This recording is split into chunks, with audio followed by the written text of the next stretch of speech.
사무엘상 2장 22절부터 26절까지 말씀을 봉독하겠습니다. 엘리가 매우 늙었더니 그 아들들이 온 이스라엘에게 행한 모든 일과 회막문에서 수종드는 여인과 동침하였음을 듣고 그들에게 이르되 너희가 어찌하여 이런 일을 하느냐? 내가 너희의 악행을 이 모든 백성에게서 듣노라. 내 아들아 그리 말라.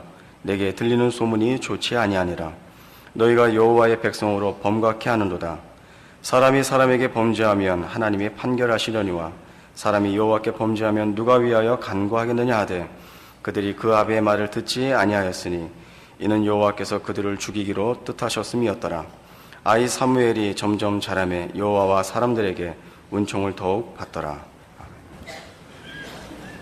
오늘 본문을 보시면 엘리의 두 아들의 범죄로 인한 하나님의 심판과 그들과 대비되는 하나님이 준비하신 사무엘의 성장 기록이 나타나고 있습니다.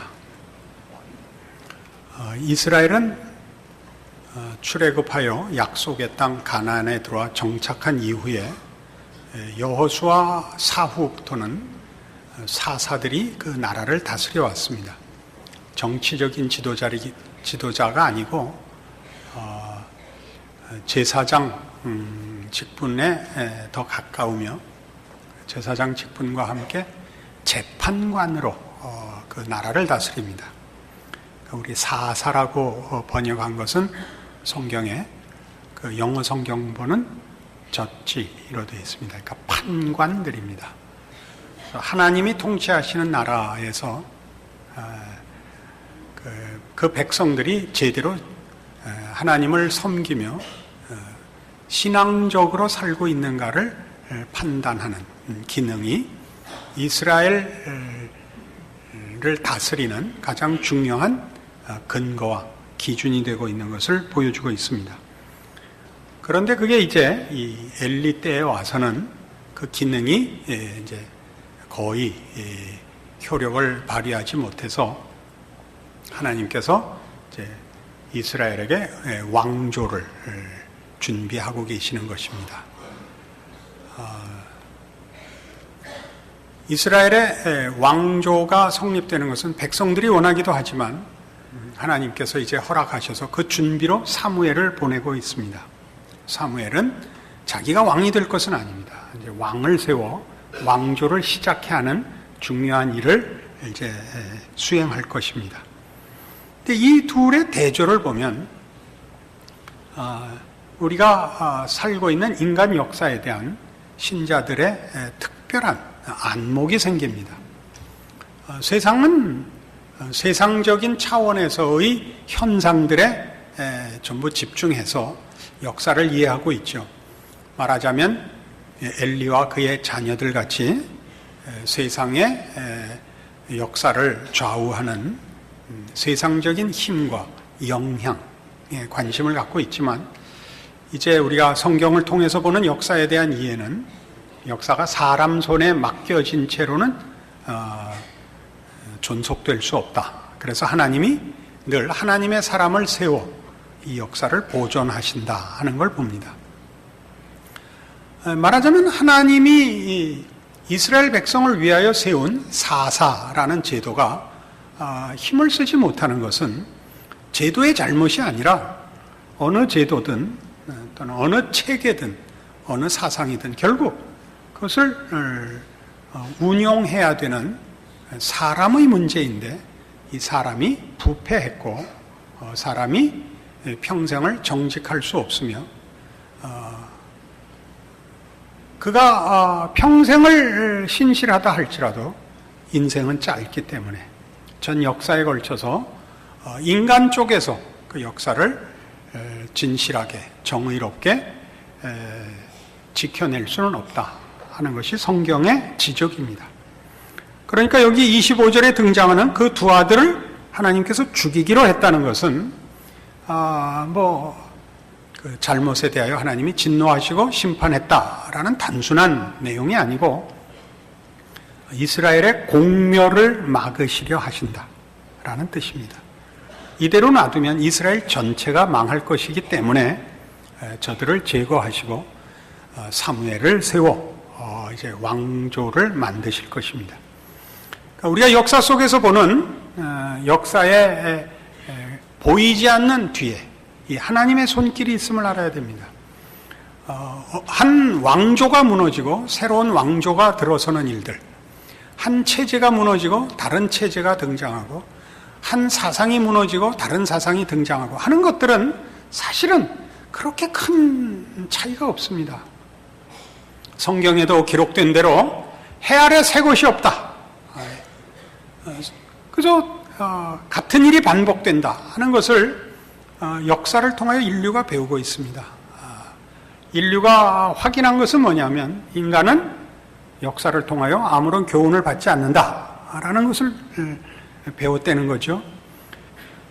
하나의 체제가 있고 하나의 제도가 있고 하나의 사상이 있고 하나의 신념이 있고 하는 것들은 그것 자체로 좋은 의도와 내용을 담고 있곤 합니다. 그러나 그 말하자면 참신함이, 그 진실함이 오래가는 적은 없습니다. 그것이 역사의 증언이죠. 그래서 자주 바뀌어야 됩니다, 정권이. 예를 들면 우리나라도 고려 시대와 이조 시대가 너무 길었다는 거죠. 한 왕조의 적당한 수명은 200년이라고 합니다. 왜냐하면 그 이상 가면 벌써 모든 그 기관이 관료화되고 나태해지고 그 말기적 증상이 어디나 나타나기 때문에 더 이상 아무리 좋은 제도도 힘을 쓰지 못해서 새로운 정권으로 교체되어야 다시 그 참신함과 새로운 이상을 가진 그 열심을, 진심을 발휘하곤 한다는 것이죠. 그래서 우리가 아는 것 같이 세상에는 그토록 빈번한 말하자면 변천이 있는 셈입니다. 그것은 우리가 볼 때 뭐 전쟁으로 정권이 바뀌거나 혹은 또 뭐 다른 이유들로 정권이 바뀌거나 간에 거기 혼란이 있기도 하고 비극이 있기도 합니다만은 역사 전체를 놓고 보면 그렇지 않았다면 벌써 인류는 멸망했을 것이다. 이렇게 우리가 추측해 볼 수 있습니다. 그래서 여기에 이 내용들을 근거로 하여 우리가 확인하는 것은 결국은 사람 문제다 하는 것이죠. 제도의 문제도 아니고 지도자의 문제도 아니고 민도의 문제도 아닙니다. 인간 각자의 문제입니다. 뭐가요? 아무리 제도가 좋아도 제도가 정의를 만들어내지 못하고 아무리 지도자가 훌륭해도 지도자가 세계를 유토피아로 만들어내지 못하며 아무리 국민들이 그 좋은 국민성과 열심을 갖고 충성을 한다 할지라도 인간이란 부패하기 나름이고 죄성을 벗어날 수 없다라는 것이 역사의 증언이며 성경이 가르치는 바입니다. 그래서 하나님이 어떻게 하시느냐? 언제나 사무엘을 기르신다 하는 것입니다. 이 사무엘을 기른다 하는 개념에 대해서 우리는 그렇게 이해가 멉니다. 가깝게 나 자신의 문제와 연결시키지 않고 옛적 이스라엘의 위기 때, 국가적 위기 때에 이제 새로운 이스라엘을 만들어내는 하나님의 일꾼 정도로 생각하지, 이것이 오늘날 현대를 사는 각각의 신자들에게 무슨 의미가 있는가 할 때는 다들 그렇게 심각하게 생각하지 않습니다. 시편 90편을 가보십시다.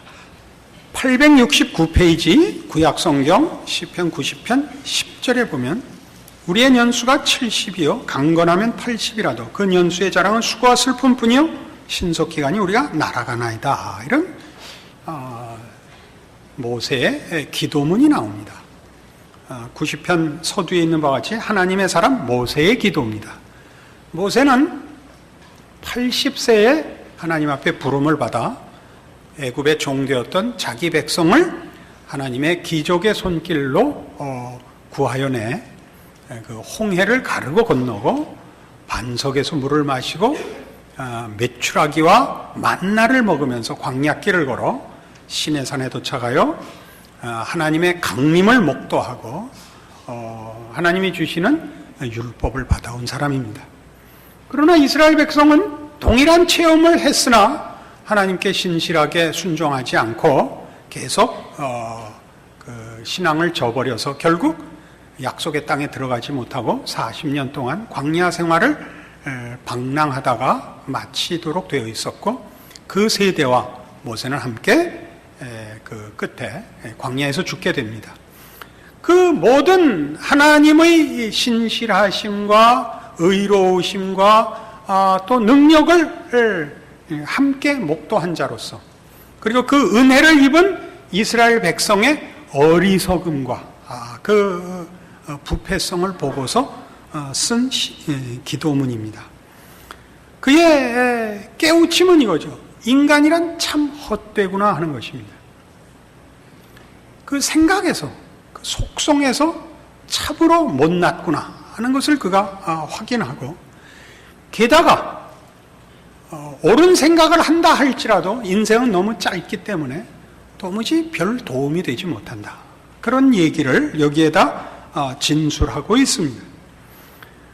다시 한번 10절을 보죠. 우리의 년수가 70이요 강건하면 80이라도 그 년수의 자랑은 수고와 슬픔뿐이라, 이렇게 얘기합니다.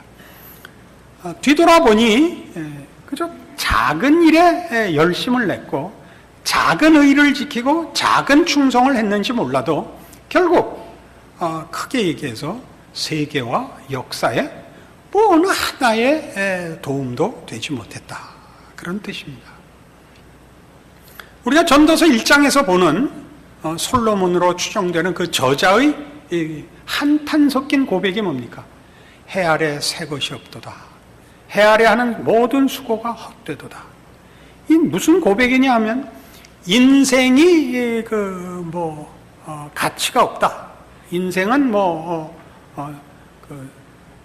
의미가 없다. 이런 개인적인 그 체념 혹은 허탄함에 대한 고백이 아니라 세상은 진보하지 않는다는 깨우침입니다.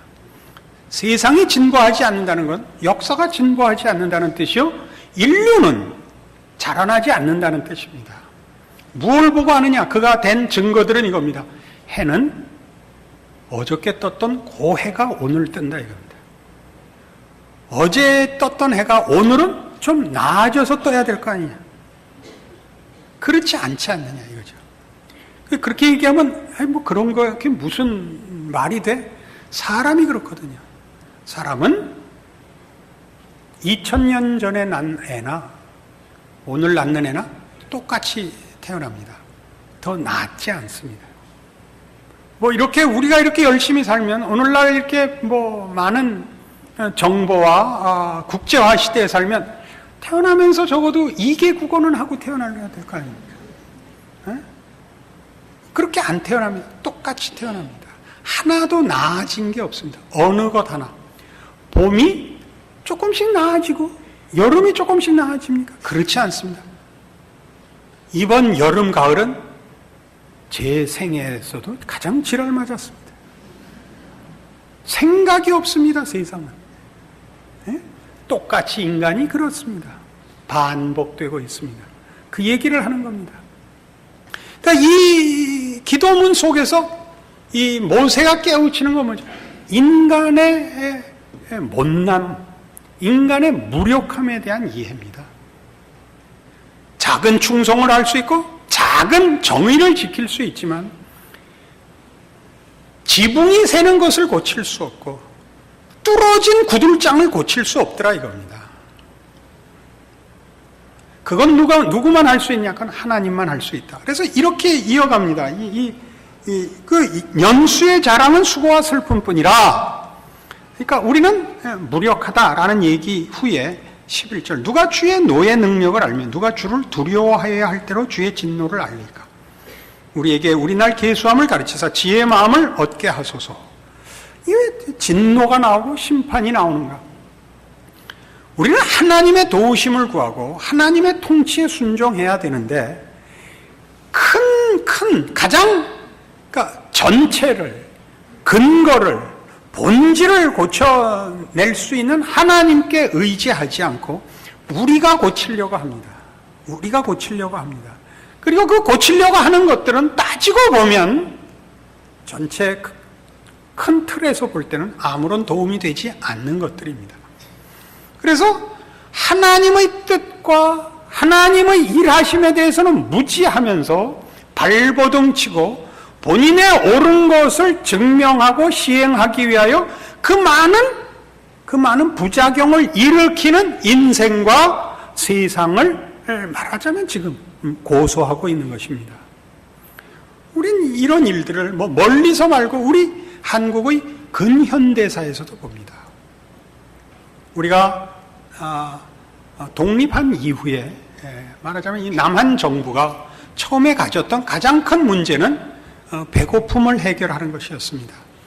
우리가 그 북한 노래들을 어쩌다 들으면 그 가사의 원색성에 깜짝깜짝 놀라는데요. 우리 그때 새마을 운동가는 그 원색성의 원조일 겁니다. 그죠? 잘 살아보세. 그렇게는 사실은 말하지 않는 법입니다. 좀 더 고급한 게 해야 되지만 그땐 그것이 통했습니다.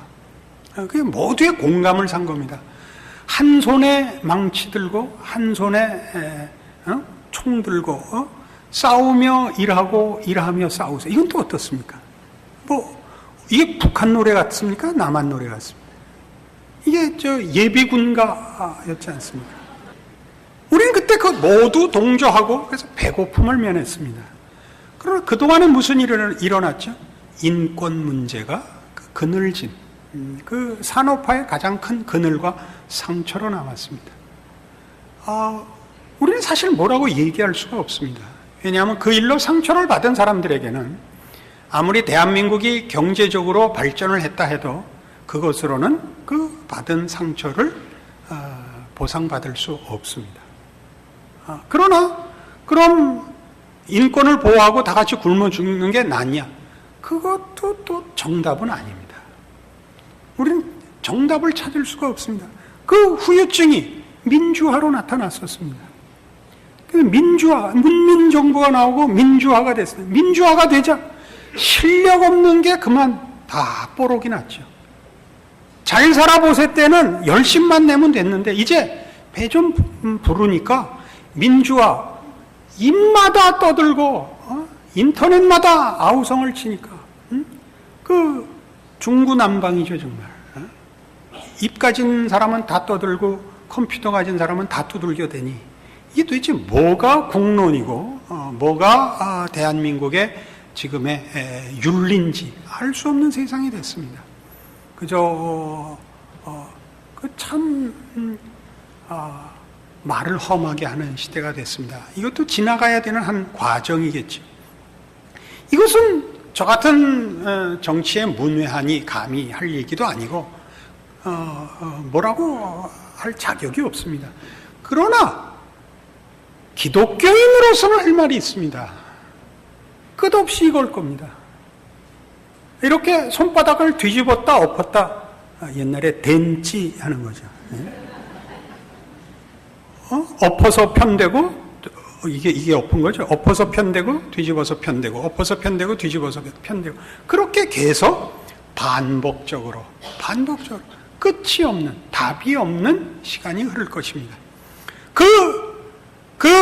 이 역사를 지탱할 수 없는 인류에 그러나 하나님이 개입하셔서 보이지 않는 곳에서 이 역사를 보존하고 계시며 그렇게 하는 이유는 하나님이 그의 백성들을 구원하시려는 구원 역사가 아직 허락되고 있는 탓입니다. 이것이 우리가 보는 역사입니다. 그래서 모세는 그 13절 이하에 이 기도문을 마칠 수밖에 없습니다. 여호와여 돌아오소서 언제까지니까 주의 종들을 긍휼히 여기소서 아침에 주의 인자로 우리를 만족해 하사 우리 평생에 즐겁고 기쁘게 하소서 우리를 곤곡해 하신 날수대로와 우리의 화를 당한 연수대로 기쁘게 하소서 16절과 17절의 이 결론을 분명히 알아야 됩니다. 주의 행사를 주의 종들에게 나타내시며 주의 영광을 저희 자손에게 나타내소서. 하나님께서 개입하시고 하나님께서 주장하시고 하나님께서 우리를 품으소서. 그렇지 않는 인생과 역사는 의미도 가치도 없습니다. 그게 모세의 기도입니다. 이걸 조금 더 확실하게 확인해 보죠. 출애굽기 34장에 가면 135페이지 구약성경 출애굽기 34장 5절부터 봅니다. 역사적 배경을 잠깐 설명하죠. 모세가 이스라엘 백성을 데리고 출애굽하여 시내산에 와 율법 받는 동안 백성들이 금송아지 만들어서 범죄했습니다. 하나님께서 모세에게 이 백성을 진멸하고 너로 새 민족을 일으키겠다고 하자 모세가 기도하여 이 백성을 사하시고 만일 멸하시려면 나도 함께 죽이십시오 라고 해서 하나님이 뜻을 돌이키신 후에 다시 모세가 던져 깬 두 돌판에 하나님께서 계명을 써주시기로 해서 하나님을 만나러 올라간 장면입니다. 그때 등장하시는 하나님의 당신에 대한 선포입니다. 여호와께서 구름 가운데 강림하사 그와 함께 거기 서서 여호와의 이름을 반포하실세 여호와께서 그의 앞으로 지나시며 반포하시되 여호와로라 여호와로라 자비롭고 은혜롭고 노하기를 더디하고 인자와 진실이 많은 하나님이로라. 인자를 천대까지 베풀며 악과 과실과 죄를 용서하나 형벌을 받을 자는 결단코 면제하지 않고 아비악을 자여선 3, 4대까지 보응하리라. 모세가 급히 땅에 엎드려 경배하며 가로되 주여 내가 주께 은총을 입었거든 원컨대 주는 우리 중에서 행하옵소서. 이는 목이 곧은 백성이니이다. 우리 악과 죄를 사하시고 우리로 주의 기업을 삼으소서. 하나님이 뭐라고 등장하시느냐 하면 지금 범죄한 이스라엘 앞에 자비롭고 은혜롭고 노하기를 더디하고 인자와 진실이 많은 하나님으로 자신을 소개하시면서 등장합니다. 모세가 잽싸게 하나님의 선언을 붙잡았죠. 하나님, 자비하신 하나님, 경배합니다. 그러니 그 자비하심으로 나만 말고 내 백성도 붙잡아 주십시오. 이게 모세의 위치입니다. 어떤 위치? 하나님, 이 백성을 멸하려면 나도 멸하십시오가 갖는 의미는 이 백성을 구원하려고 나를 세운 것 아닙니까? 즉 나를 세울 때는 하나님이 이 백성을 구원하려고 나를 세운 건데 이 백성 안 구할 거면 나를 안 세웠을 것 아닙니까? 즉 나는 하나님이 구원하시려는 이스라엘 백성을 목적하여 세운 말하자면 이스라엘의 구원에 대한 하나의 증표 아닙니까? 나를 세우시고서 이 일을 실패할 수는 없는 일 아닙니까? 여기에 벌써 나를 세우실 때 하나님의 목적과 계획과 작정이 있었던 거 아닙니까? 그러니까 이 백성을 버리려면 나도 같이 묻어버리십시오. 그렇게 안 하면 난 너에게는 은혜를 베풀겠다. 나에게 은혜를 베풀 것이면 나를 세운 기왕의 목적대로 함께 묶고 나에게 은총을 베푸실 거면 이 백성에게도 그 은총으로 이 백성을 기업으로 삼으소서. 이게 모세의 기도예요. 그게 바로 우리라니까요. 우리가 모세고 사무엘이란 말이에요. 우리는 세상 속에서 말하면 엘리와 엘리의 자식들 같이 사는 세상 속에 있습니다. 우리는 따로 어떤 천사들이 운영하는 심령 무슨 갱생 충만 수련원에서 크지 않습니다. 이 세상 속에 있습니다. 그러나 하나님이 찾아오셔서 나를 찾아오심으로 인하여 이 세상을 하나님이 간섭하사 그의 백성을 부르시고 그의 통치로 다스리시려는 목적을 이루시려는 그 작정의 한 증거로 내가 오늘 하나님을 아버지라 부르는 신앙 고백을 갖게 되었다는 사실을 인식해야 하는 겁니다. 그러면 내가 있으면 하나님이 내가 사는 시대와 사회에 대하여 하나님이 은혜를 베풀려 하시며 죄 가운데 놓아두시지 않는, 방치하시지 않는 찾아오시는 하나님이라는 증거임을 깨우쳐야 합니다. 우리는 물론 하나님의 백성으로 개인적인 기도를 얼마든지 할 수 있습니다. 하나님, 우리 아들 병 고쳐주십시오. 대학교 붙여주십시오. 좀 잘 살게 해주십시오. 다 응답받을 리는 없습니다. 그건 하나님 마음이고 어느 것이 더 나은 길인지는 사실 두고 봐야 합니다. 그러나 그것보다 더 중요하게 하나님, 나에게 나타나시고 나에게 하나님이 누구인지 알리신 그 사실로 하나님이 이 시대와 이 인류를 간섭하기 위하여 나를 세우셨음을 내가 이제 압니다. 나는 내 자리를 지키겠습니다. 내 자리를 지키는 것이 신앙인이 할 일이요, 하나님의 통치가 기적이 실현되는 거점인 것을 내가 인정합니다. 그것이 오늘 우리가 이 말씀 속에서 깨우쳐야 하는 신자된 특권이자 책임인 것입니다. 우리는 늘 얘기하지만 엘리의 자리에 앉거나 엘리를 부모로 둔 세상적인 차원에서의 어떤 기득권의 권리를 함께 갖고 있어야만 하나님의 일을 할 수 있다고 자꾸 생각합니다. 그렇지 않다니까요. 그렇지 않습니다. 하나님은 전혀 다르게 일하십니다. 우리는 감춰져 있습니다. 그러나 이렇게 일하십니다. 우리가 대통령이 될 필요는 없습니다. 사무엘이 되시면 됩니다. 우리가 대통령을 뽑으면 우리가 말하자면 우리나라와 이 시대와 아니 이 세계와 역사에 하나님의 손길로 하나님의 의지로 작정으로 서 있는 것입니다. 그 사실을 이해하신다면 여러분들은 여러분의 신자된 존재와 인생에 대하여 좀 더 깊은 감격을 맛보시며 신자로서 사는 특별한 기대를 가질 수 있습니다. 하나님이 여러분을 통하여 마음껏 일하시고 큰 기적을 이루시기 바라고 그 세상 가운데서 감추어지는 것을 속으로 확인하시는 여러분들의 복된 신자의 인생 되기를 바랍니다. 기도하십시다. 하나님 아버지 은혜를 감사합니다. 우리의 모습은 참으로 기이한 것입니다. 우리가 누구이고 우리가 무슨 일을 하는지 세상은 모릅니다. 그러나 우리는 알아야만 합니다. 우리는 하나님의 자녀고 하나님께서 우리를 통하여 일하시는 하나님의 긍휼과 자비와 기적의 손길입니다. 나의 인생의 고단함은 나의 불행이 아니고 그 고단한 인생 속을 찾아가시는 하나님의 찾아오심입니다.